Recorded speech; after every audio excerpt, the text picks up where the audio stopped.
আসবাবপত্র যেখানে সেখানে অরক্ষিত ফেলে ঘুমিয়ে পড়ল। ভেবেছিল সকালে উঠে সব দোয়া মোছা করে নির্দিষ্ট জায়গায় সামলিয়ে রাখবে।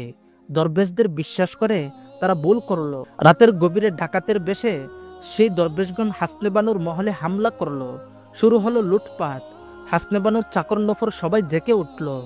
কেউ কেউ বাধা দিয়ে জখম হলো, কেউ বা পালিয়ে প্রাণ বাঁচালো। হাসনে বানু ও দাইমা ছিল মহলের উপরের কোটায়। ডাকাত এসেছে শুনে তারা লুকিয়ে পড়ে কোটার এক কোণে। তারা দেখলো এরা সেই ফকির দল, ঘন্টা দুয়েক আগে যারা এখান থেকে বুড়ি ভোজন করে গিয়েছে। কোনো রকম দুঃখের রাত কেটে সকাল হলো। হাসনে বানু তৈরি হলো বাদশার নিকট যাওয়ার জন্য। যারা সুস্থ ছিল তাদের সবাই এবং যারা জখম ছিল তাদের কয়েকজনকে সঙ্গে নিয়ে বাদশার দরবারে উপস্থিত হলো এবং বলল, জাহাপনা, আমি একটি অভিযোগ নিয়ে এসেছি। বাদশাহ বলল, কি অভিযোগ মা, বলো। হাসনে বানু বলল, গতকাল আমি আরজুক শাহকে দাওয়াত করেছিলাম। যথাসময় সে 40 জন ফকির নিয়ে আমার মহলে উপস্থিত হয়। আমি আমার যথাসাধ্য চেষ্টা করে তাদের খাওয়া দাওয়ার ব্যবস্থা করি, কিন্তু দুঃখের বিষয় গতকাল রাতেই আমার মহলে দস্যুদল হামলা চালায়। আমার কয়েকজন লোক মারা যায়, কিছু লোক জখম হয়, কিছু লোক পালিয়ে প্রাণ বাঁচায়। আমরা উপরের এক গোপন কোটায় লুকিয়ে থেকে প্রাণ বাঁচাই। ডাকাত দল আমার দামি আসবাবপত্র ও সঞ্চিত ধনরত্ন লুণ্ঠন করে নিয়ে যায়। বাদশাহ বললেন, ডাকাত দলের কাউকে তুমি চিনতে পেরেছ? হাসনে বানু উত্তর দিলেন, জি হ্যাঁ জাহাপনা, আমি ও দাইমা উপরের গোপন কোটায় লুকিয়ে থেকে তাদের ভালো করে লক্ষ্য করেছিলাম। দলপতি হিসাবে আরজুক শাহকে দেখতে পাই। ডাকাতগণ ছিল তার সঙ্গে 40 জন ফকির। আমার লোকজনের মধ্যে যারা জখম হয়েও বেঁচে রয়েছে তারা ডাকাতরূপী ফকিরগণকে চিনতে পেরেছিলেন। বাদশাহ এই কথা শুনে রেগে অগ্নিশর্মা হয়ে উঠলেন এবং বললেন, এই হতে পারে না। আমার রাজ্যে চোর দরবেশ নেই। আরজুক শাহ আমার মুর্শিদ, আমি তার শিষ্য, তাদের আমি ভালো করেই চিনি। হাসনে বানু বললেন, জাহাপনা, আমি সত্য কথা বলছি। আমি এবং দাইমা সহ সবাই আরজুক শাহকে দেখেছি। আপনি দয়া করে বিচারের ব্যবস্থা করুন। এবার বাদশাহ হাসনে বানুর উপর রেগে গিয়ে বললেন, বেহায়া মহিলা, তুমি মিথ্যা কথা বলছো।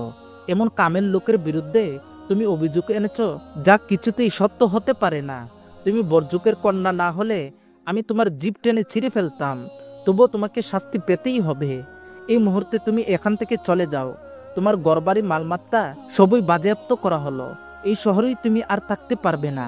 হাসনে বানু আর কি করে, ডাকাতির অভিযোগ দিতে এসে নিজের যা কিছু ছিল তা সব হারালো। নিঃসহায় অবস্থায় হাসনে বানু বাদশার দরবার থেকে চলে আসলেন এবং কাঁদতে কাঁদতে একমাত্র দাইমাকে সঙ্গে নিয়ে তখনই শহর থেকে বের হয়ে গেল।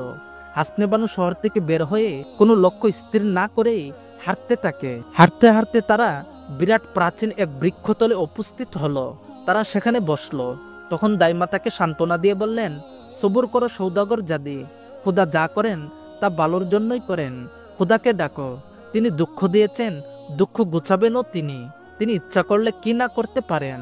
হাসনে বানু ক্লান্ত শরীর নিয়ে দাইমার কথা শুনতে শুনতে চোখে তরন্দা চলে আসলো। অতঃপর হাসনে বানু ঘুমিয়ে পড়লেন। ঘুমের মধ্যে তিনি দেখলেন এক দরবেশ এসে বলল, বেটি, তুমি কেন পেরেশান হয়ে পড়ছ? আল্লাহ তোমার প্রতি সদয় রয়েছেন। তুমি যে সম্পদ হারিয়ে এসেছ তার বহুগুণ বেশি 7000 ধন যেখানে শুয়ে রয়েছ তার নিচে রয়েছে। এগুলো উঠিয়ে নিয়ে তুমি পুনরায় কারবার করো। সাথে সাথে হাসনে বানু জবাব দিলেন, হুজুর, আমার লোকজন তো কেউ সঙ্গে নেই, কি করে এইসব ধন সম্পদ উঠাবো? দরবেশ তখন উত্তর দিলেন, লোকজনের দরকার পড়বে না, তোমরা দুজনেই পারবে। যে গাছের নিচে শুয়ে রয়েছ তার একটা ডাল ভেঙ্গে নিয়ে মাটি খুঁড়ে নাও, অল্প নিচেই সব রয়েছে। এরপর হাসনে বানুর ঘুম ভেঙ্গে গেল। জেগে উঠে দাইমার নিকট সব খুলে বলল। দাইমা শুনে সঙ্গে সঙ্গে খোদার নিকট শুকর গুজারি করে বলে উঠল, আমাদের বিপদ কেটে গিয়েছে বেটি, আর ভয় নেই। আল্লাহ আমাদের প্রতি মুখ তুলে চেয়েছেন। তখনই দাইমা উঠে পড়ল। গাছ থেকে একটা ডাল ভেঙ্গে নিয়ে মাটি খোঁড়ার পরই পাওয়া গেল রাশি রাশি হীরা মণিমুক্তা। 7000 ধন একত্রিত করলেও এর সমান হবে না। হাসনে বানু আল্লাহর দরবারে কৃতজ্ঞতা জানালো। তারপর একটি মোহর দাইমার হাতে দিয়ে বলল, দাইমা, খোদার জ্বালাই তো আর বাঁচি না। তুমি এটা নিয়ে রাজধানীর বাজারে যাও, বিক্রি করে অর্ধেক টাকা দিন দুঃখীদের মধ্যে বিলিয়ে বাকি টাকা দিয়ে খাবার কিনে নিয়ে আসো, এরপর চিন্তা করা যাবে। দাইমা বলল, তোমাকে একা এই নির্জন ময়দানে ফেলে আমি কি করে যাই মা?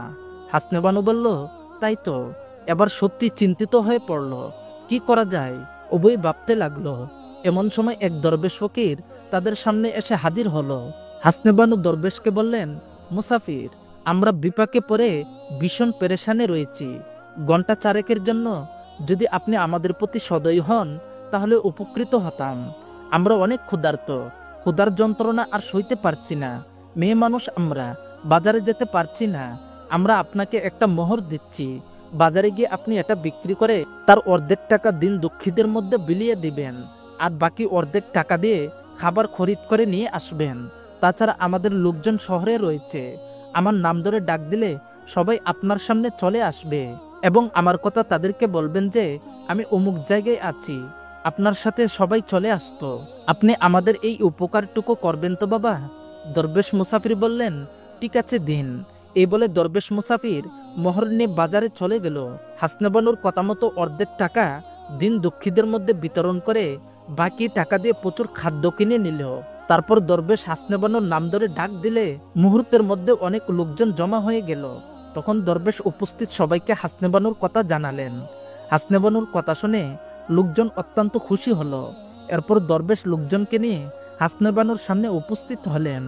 পুরানো লোকজনকে পেয়ে আত্মবিশ্বাস ফিরে এলো হাসনে বানুর। অতঃপর হাসনে বানু সবাইকে নিয়ে খানাপিনা করে তাদেরকে আদেশ করলেন যে আমি এখানে রাজমহল তৈরি করতে চাই এবং এর আশেপাশে বাজার করতে চাই, যাতে আমার নিত্য প্রয়োজনীয় জিনিসপত্র কিনতে রাজধানীতে যেতে না হয়। তাই এসব করা আমার একা পক্ষে সম্ভব নয়। আপনারা আমার সাথে থেকে সম্মতি দিলে আমরা কাজ শুরু করে দিতে পারি। হাসনে বানুর কথাতে সবাই একমত পোষণ করলেন এবং সবাই কাজ করার জন্য প্রস্তুতি গ্রহণ করলেন। এক পর্যায়ে তারা এক এক করে সবকিছুই সম্পূর্ণ করে ফেললেন। হাসনে বানুর মহলের আশেপাশে শহরে রূপান্তরিত হয়ে গেল। শহর রক্ষা ও তার দেখাশোনা ইত্যাদির জন্য একজন দেওয়ান নিযুক্ত হলো। একদিন দেওয়ান হাসনে বানুকে বলল, আপনার ইচ্ছাই ও মেহেরবানিতে এককালের নির্জন মাঠ আজ সুন্দর নগরীতে পরিণত হয়েছে। লক্ষ লক্ষ টাকা ব্যয় হয়েছে, তবু আইনত আমরা এর দাবিদার নই। বাদশার আদেশ না নিলে আমরা বিপদে পড়তে পারি। হাসনে বানু বললেন, ঠিক আছে, বাদশাহী ফরমানের ব্যবস্থা আমি করছি। পরের দিন হাসনে বানু পুরুষের পোশাক পরে দামি হীরা জহরত একটা খানজাই করে বাদশার দরবারের উদ্দেশ্যে রওনা হয়ে গেল। বহু পথ অতিক্রম করে হাসনে বানু বাদশার সামনে উপস্থিত হলো। হাসনে বানু বাদীর হাত থেকে দামি হীরা জহরতপূর্ণ খানজাখানা বাদশার সামনে নামিয়ে রাখলো। খানজার উপরের রেশমি আবরণ মুক্ত হতেই বাদশার নজরে পড়ে সব। তিনি অত্যন্ত খুশি হলেন। ভাবলেন, এত দামি দামি জহরত যে উপটকন দিতে পারে সে নিশ্চয়ই অত্যন্ত ধনবান ব্যক্তি। বাদশা বললেন, কি নাম তোমার? কি জন্য তুমি আমার কাছে এসেছো? সৌদাগর বেশি হাসনে বানু বলল, আমার বাবা ছিলেন একজন ধনী সৌদাগর। ইয়ামেনে আমার বাড়ি। জাহাজে করে দেশ বিদেশের বন্দরে বন্দরে তিনি ব্যবসা বাণিজ্য করতেন। পিতার একমাত্র সন্তান আমি। সর্বদা পিতার সঙ্গে আমি থাকতাম। পথের মাঝে হঠাৎ আমার পিতা অসুস্থ হয়ে মৃত্যুবরণ করেন। নিকটস্থ বন্দরে জাহাজ বেরিয়ে আপনার যথেষ্ট তারিফ শুনতে পাই। জানতে পারলাম আপনি ন্যায় ও সত্যের পূজারী। আমি ছেলে মানুষ, একা একা আর জাহাজে চড়ে দেশ বিদেশে ঘোরার সাহসও নেই, ইচ্ছাও নেই। পিতার সঞ্চিত ধন সম্পদ যথেষ্ট আমার কাছে রয়েছে। আপনার কাছে আমি এক আর্জি নিয়ে এসেছি, আশা করি আপনার সহানুভূতি পাব। বাদশাহ তখন উৎসাহ নিয়ে বললেন, তোমার কি আর্জি তা বলো বাবা, আমি আমার সাধ্যমতো তোমাকে সাহায্য করব। হাসনে বানু বললেন, এই শহরের বাহিরে আপনার মল্লকে যে একটা বিরাট মাঠ ও জঙ্গল রয়েছে, আমি সেখানে শহর বানিয়ে স্থায়ীভাবে বসবাস করতে চাই। লোকজনের অভাব আমার নেই, কিন্তু গুরুজনের অভাব। আজ থেকে আপনি আমাকে নিজের সন্তান হিসাবে গ্রহণ করলে আমি কৃতজ্ঞ থাকতাম। বাদশাহ বললেন, ঠিক আছে বেটা, তুমি সেখানে শহর বানিয়ে বসবাস করো। আমি তোমাকে ওই জায়গায় স্থায়ীভাবে দান করে দিলাম। এখনই তোমাকে আদেশপত্র লিখে দিচ্ছি। বলে বাদশাহ তখনই উজিরকে ডাকে এক আদেশপত্র লিখে তার হাতে দিলেন। অতঃপর সৌদাগর বেশি হাসনে বানু বলল, শুনেছি এই শহরে বরজুক নামে এক নামী সৌদাগর ছিল, সে মারা গিয়েছে। তার আর কেউ নেই বলে সেই ঘরখানি পড়ে রয়েছে। অনুগ্রহ করে বরজুকের সেই ঘরে যদি 2-1 দিনের জন্য থাকতে দিতেন তাহলে বড়ই খুশি হতাম। আমার ইচ্ছা সেখানে থেকে পীর ফকির ও দরবেশগণের 2-1 দিন মেহমানদারি করতাম। বাদশাহ বললেন, ঠিক আছে, তোমার এই প্রার্থনাও মঞ্জুর করা হলো। যতদিন ইচ্ছে বরজুকের বাড়িতে থাকতে পারো। এরপর হাসনেবানু বাদশার নিকট হতে বিদায় নিয়ে বাপের মহলে এসে উপস্থিত হলো। সঙ্গে থাকা লোকদেরকে বলল, এখানে আমি 2 দিন থেকে ফকির মিসকিনদের সেবা করব। যেই কথা সেই কাজ। তখন থেকে চাকর নফররা বাড়িঘর পরিষ্কার করে সাজিয়ে গুজিয়ে তুলল। বিবির আদেশে ভালো ভালো খাবার তৈরি হতে আরম্ভ হলো। অতঃপর হাসনেবানু একজন চাকর দিয়ে আরজুক ফকিরের নিকট খবর পাঠালো। চাকর গিয়ে আরজুক ফকিরকে বলল, রোম দেশের একজন সৌদাগর এসেছে। অজস্র দন্দৌলতের মালিক সে। আপনার নামদাম সে রুমে থাকতেই শুনেছেন।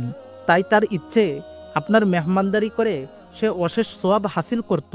এই কথা শুনে দাগাবাজ ফকির খুবই খুশি হলো এবং বলল, পরের দিন সকালে 40 জন ফকির সঙ্গে নিয়ে বরজুকের মহলে উপস্থিত হব। তুমি রোম দেশের সৌদাগরকে গিয়ে বলিও। এরপর আরজুক শাহ উপস্থিত হতেই হাসনেবানু পুরুষের বেশে তাকে সাদর অভ্যর্থনা জানিয়ে শাহী জহরত, লালমতি ইত্যাদি নজরানা হিসাবে সামনে এনে হাজির করলো। আরজুক শাহ বলল, এইসব দুনিয়ার মালমাত্তার উপর আমার দৃষ্টি দেওয়া হারাম। আমি পরকালের ভিখারি, এইসব আমার প্রয়োজন নেই। হাসনেবানু বহু অনুরোধ জানালো। আরজুক ফকির তা অবহেলা বরে প্রত্যাখ্যান করলো। তখন হাসনেবানু উপহারগুলো আরজুকের চোখের সামনে ফেলে রাখলো। এরপর এলো খানা, সোনার বাসন আর রূপার গ্লাস, নানা রকমের খাদ্য, স্বাদে গন্ধে অতুলনীয়। বাদশাহী খানাও বুঝি এমন হয় না। আরজুক ফকির ও তার 40 জন সহকারী পেট ভরে খেল আর মনে মনে ভাবল, রাত হবে কখন। তারা হামলা চালিয়ে সওদাগরের সব সোনা রূপার জিনিসপত্র নিজেদের অধিকারে নিয়ে যাবে। খাওয়া দাওয়ার পর আরজুক ফকির বলল, আমি ক্ষুধার প্রেমে সব সময় মত্ত থাকি, খাওয়ার সময় পাই না। দিনে একবার 2-4 দানা গম এবং 2 মুঠো খুরমা হলেই হয়ে যায়। আজ শুধু তুমি দুঃখ পাবে বলে এই জন্য প্রচুর খেয়েছি। খোদা তোমার মঙ্গল করুন। এরপর আরজুক ফকির ও তার 40 জন সহচর বিদায় হয়ে গেল। তখন হাসনেবানু চাকর নফরদের বলল, সব মালমাত্তা যেখানে ছিল সেখানেই ফেলে রাখো। তারপর তিনি দাইমাকে নিয়ে শহরে অবস্থানরত কোতোয়ালের নিকট উপস্থিত হলো। তাকে প্রচুর উপটকন দিয়ে বলল, আমি গোপন সূত্রে খবর পেয়েছি আজ রাতে আমার বাড়িতে ডাকাতি হবে। আপনি আপনার লোকজন নিয়ে গোপনে আমার বাড়ি পাহারা দিবেন। শয়তানদের ধরতে পারলে আমি আরো প্রচুর পুরস্কার আপনি ও আপনার লোকদের দেব। কিন্তু সাবধান, শয়তানের দল যেন সামান্যতম সন্দেহ না করতে পারে। সৌদাগর বেশি হাসনেবানুর কথা শুনে লাফিয়ে উঠল এবং বলল, চোর ডাকাত বদমাশদের শায়েস্তা করাই আমার কাজ। আপনি বাড়ি যান এবং নিশ্চিন্তে ঘুমিয়ে থাকুন। ডাকাত দল এলে একটাও যাতে পালাতে না পারে সেই ব্যবস্থা আমি করব। সেই ডাকাত দলের সর্দার যদি আপনার সুপরিচিত কোনো সম্মানী ব্যক্তি হয় অথবা স্বয়ং বাদশাহ যদি ডাকাত রূপে ধরা পড়ে, তাহলে তাকেও আমি ছাড়ব না। অতঃপর সওদাগর বেশি হাসনেবানু বিদায় নিয়ে বাড়ির দিকে রওনা হলো। হাসনেবানু বাড়িতে এসে সকল চাকর নফরদের একত্রিত করে নির্দেশ দিলেন যে আজকে রাতের আরজুক ফকির তার লোক মিলে ডাকাতি করতে আসবে। তাই তোমরা তলোয়ার হাতে নিয়ে নিজ নিজ জায়গায় লুকিয়ে থাকবে। যখনই ডাকাতরা ডাকাতি করতে ঘরে প্রবেশ করবে তৎক্ষণাৎ তাদেরকে আটকিয়ে ফেলবে। অতঃপর সবাই যার যার কাজে চলে যায় এবং রাতের অপেক্ষা করতে থাকে। যথাক্রমে দিন শেষে যখন রাত গভীর হয়ে এলো তখন আরজুক শাহ তার 40 জন ডাকাত সহচর নিয়ে হাসনেবানুর মহলে প্রবেশ করলো। শুরু করলো লুটপাট। যে যেটা পাচ্ছে